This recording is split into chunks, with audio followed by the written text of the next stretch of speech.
When I worked as a travel agent, a newly engaged couple came in to plan their honeymoon with enormous enthusiasm. The woman explained their schedule for one of the days.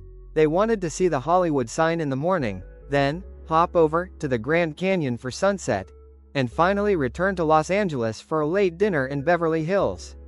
I gently told her the Grand Canyon was a 5-hour drive one way and located in a completely different state. She stared at me as if I had delivered personally disappointing news and said, almost offended, "Well, that's terrible planning. Why would they put the Grand Canyon so far from a major city? As if nature followed urban design rules." Our Seattle office hired a new manager who had recently moved from Florida. During his first team meeting, he excitedly announced a new collaboration initiative. To celebrate, he wanted everyone to drive to the Portland office for a joint lunch and be there by noon on Friday. The room fell silent until someone cautiously mentioned it was a 3-hour drive. The manager waved his hand dismissively and said, "That's impossible.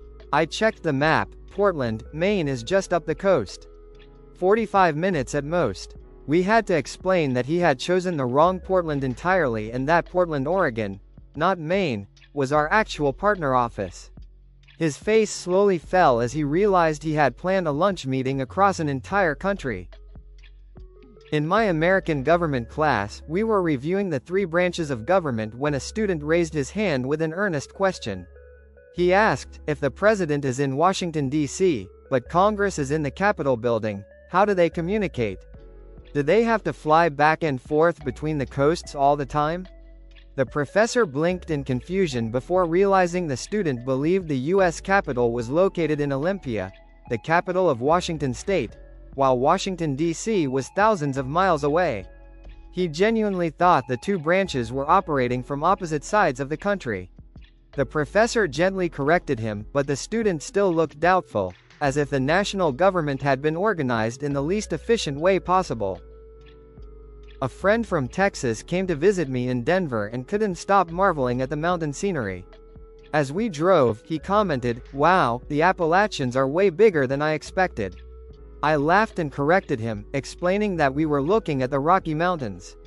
He immediately pushed back, insisting I was wrong. His reasoning sounded confident. The East Coast has the Appalachians, the West Coast has the Sierras. We're in the middle, so these must be the Appalachians. The Rockies are over in California. I tried explaining geography, but he stayed convinced that I was completely misinformed about the region one actually lived in. He remained certain the Rockies belonged somewhere near Los Angeles. My cousin from rural Georgia received a job offer in the tri-state area and called me in a panic. He said, "I don't know if I can take it. I looked it up, New York, New Jersey, and Connecticut. How am I supposed to live in 3 different states? Will I owe taxes in all of them? Do I need 3 driver's licenses?" He genuinely believed he was being hired to work in a strange overlapping jurisdiction that required constant interstate commuting. I explained the phrase only meant the job was located in a region near all 3 states, not simultaneously inside them. He sighed in relief but also in confusion, as if the tri-state area were some mysterious government experiment. I once worked with a woman planning a family vacation. She proudly told me she had booked a full week in Rapid City, South Dakota because her family wanted to visit Mount Rushmore and the Statue of Liberty.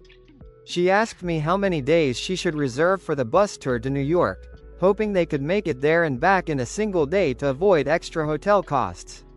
When I showed her a map revealing the 2,000-mile distance between Rapid City and New York City, she looked stunned, as if the country had sneakily expanded when she wasn't paying attention. She seemed personally offended that 2 famous landmarks refused to exist conveniently close to one another. A guy from my dorm in college grew up in Southern California and had never seen snow. He joined friends on a ski trip to Lake Tahoe and called his mom to tell her.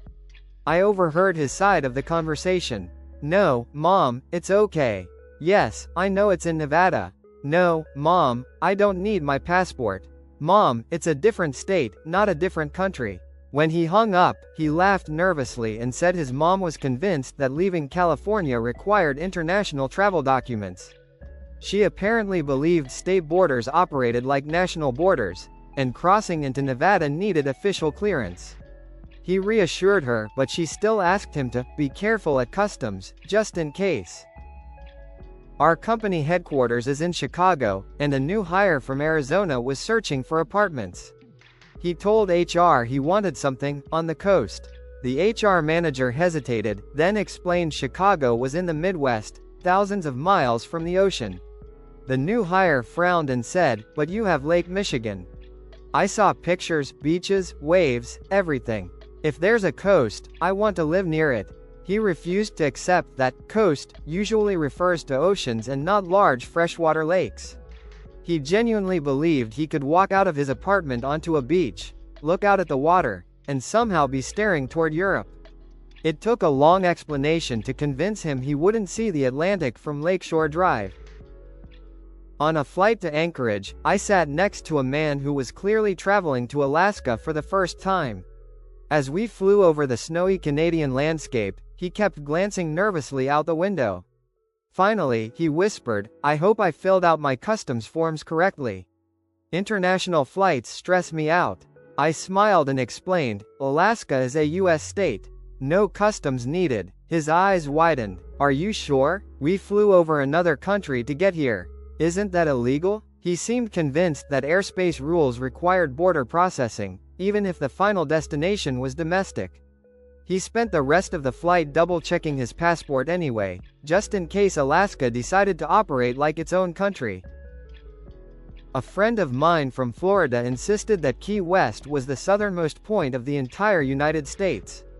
I mentioned that Hawaii was far south of Florida, but he waved that off. "Hawaii doesn't count," he said.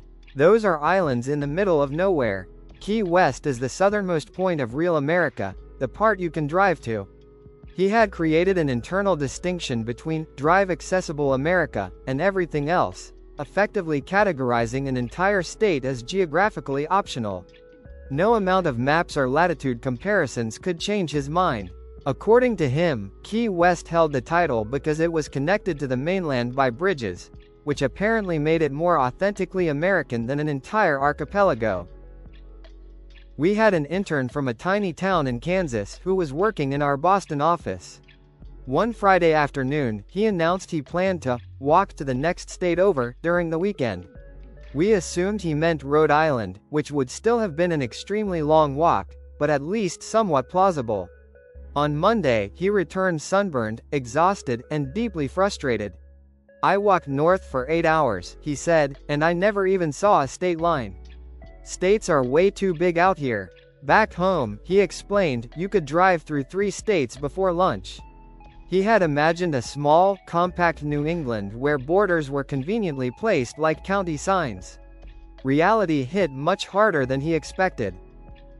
At a bar trivia night, the final question asked, "What is the only U.S. state capital that cannot be reached by road?" Another team confidently wrote down Honolulu, Hawaii. When the host announced that the correct answer was Juneau, Alaska, chaos erupted at their table. They insisted the question had to be a trick. "How can a city in Alaska have no roads?" they argued. "It's attached to Canada. Canada has roads." They clearly underestimated Alaska's massive wilderness and its lack of connecting highways. For 10 minutes they tried to convince the host that Honolulu made more sense simply because it was on an island. They were baffled that Juneau's isolation came not from oceans but from sheer inhospitable terrain. My aunt from Idaho was helping her son with a school project about the Mississippi River and became completely confused by the map. She called me asking, "So this river goes straight down the middle of the country? What I don't get is, does that mean everything on the east side is the United States and the west side is some kind of territory? Or is it the other way around? When did they decide to divide the country with a river?" She thought the Mississippi was an official border dividing 2 separate jurisdictions, not a natural waterway. I explained it was simply a major river, not a geopolitical fault line, but she remained skeptical, as if the country had been secretly sliced in half. I met a guy planning a bachelor party in New Orleans. His idea was to rent an RV in San Diego and drive the group there, along the coast. He enthusiastically described how they could stop at beaches in Mexico and continue hugging the shoreline the whole way.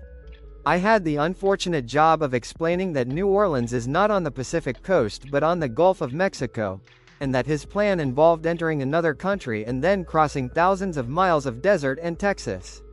He stared at the map like it had personally betrayed him. The idea that the US has more than one coast had never occurred to him. His dream road trip dissolved instantly. A coworker was furious about a package she was waiting for. 2 weeks, she shouted. It's coming from Puerto Rico. I said shipping from there sometimes takes longer. She slammed her desk and replied, see, this is what's wrong with our country. We can get packages from China in 3 days, but we can't get something from a neighboring country like Puerto Rico in under a month. We should just annex them so they can use our postal system. I quietly told her that Puerto Rico is already part of the US and does use the USPS. She froze, looked stunned for a moment, then muttered something about maps being misleading and walked away, refusing to discuss it further. My friend from New York City was applying for a job in Austin and called me about housing. I found a cheap place in a town called Waco, he said. It's only 100 miles away. That's like a weekend trip back home. So commuting will take an hour and a half, right? I had to explain that while 100 miles in New York might feel manageable, Texas distances are entirely different. Highways stretch across open land for hours at a time. A 100-mile commute isn't a cute little drive, it's a major journey. He was genuinely shocked that the same number of miles could take drastically different amounts of time depending on the geography. He still thought Texas should shrink itself. In a college astronomy class, the professor discussed how light pollution affects stargazing. A student from a major coastal city raised her hand and said, I don't think that's really an issue in America. Maybe in tiny states like Rhode Island, but most of the country is empty. Once you pass the Appalachians, it's just darkness until California, right? She seemed to imagine the entire central United States as a black void, no cities, no towns, not even streetlights. When shown a map of urban light sources across the Midwest, she looked genuinely shocked. She had pictured the middle of the country as a giant, unpopulated region where no human lived and the night sky was untouched by civilization. I was on a tour boat on Lake Superior in Minnesota when a tourist from Arizona nervously spoke to the guide. This is beautiful, she said, but how far are we from the Canadian coast? The guide explained we were in a bay and that Canada was roughly 20 miles to the north. The woman gasped. So we're in international waters. Do we need our passports if their coast guard stops us? She treated the middle of a lake like the middle of the ocean. The guide reassured her repeatedly that no border crossing was happening on this trip. She still clutched her purse protectively the entire time, convinced that at any moment she might be deported back to Arizona. One of our employees transferred from our San Diego office to our headquarters in Boise, Idaho. He was thrilled, telling everyone, I can't wait to spend weekends in Canada. I'll just drive up whenever I want. We had to show him on a map that although Idaho does touch Canada, Boise sits in the southern part of the state, roughly a 7-hour drive from the border. His excitement deflated instantly. But Idaho is a northern state, he argued. Shouldn't the border be right there? He blamed bad state planning for putting Boise too far south, as if someone had misplaced the capital. He seemed genuinely cheated that his mental map didn't match the geographic reality. My college roommate came from a wealthy Connecticut suburb and had barely traveled. One night we were watching a documentary about Yellowstone. When Old Faithful erupted on screen, she stared in amazement and asked, is that man-made? How do they time the water pressure so perfectly? Is it connected to the Hoover Dam? I explained it was a natural geothermal geyser, not a government-controlled fountain. She looked unconvinced, insisting no natural feature could be that consistent. She genuinely thought engineers had built a massive underground pipe system to create scheduled water shows. Even after watching scientists explain geothermal activity, she shook her head, certain Old Faithful was essentially a very patriotic water feature. My classmate moved from Florida to Arizona for college and expected the desert to feel like a giant hair dryer. On her first morning in Phoenix, she stepped outside, felt the dry heat, and shouted, "Why isn't it humid? Aren't deserts just hotter beaches?" She assumed sand automatically meant moisture in the air. Later that week, she tried to hydrate the desert air by boiling pots of water in her dorm room, hoping humidity would make the outdoors feel more familiar. Instead, she set off the fire alarm and the Ross had to explain that deserts are specifically defined by low moisture. She insisted Arizona needed to fix the climate because it wasn't behaving the way she imagined deserts should.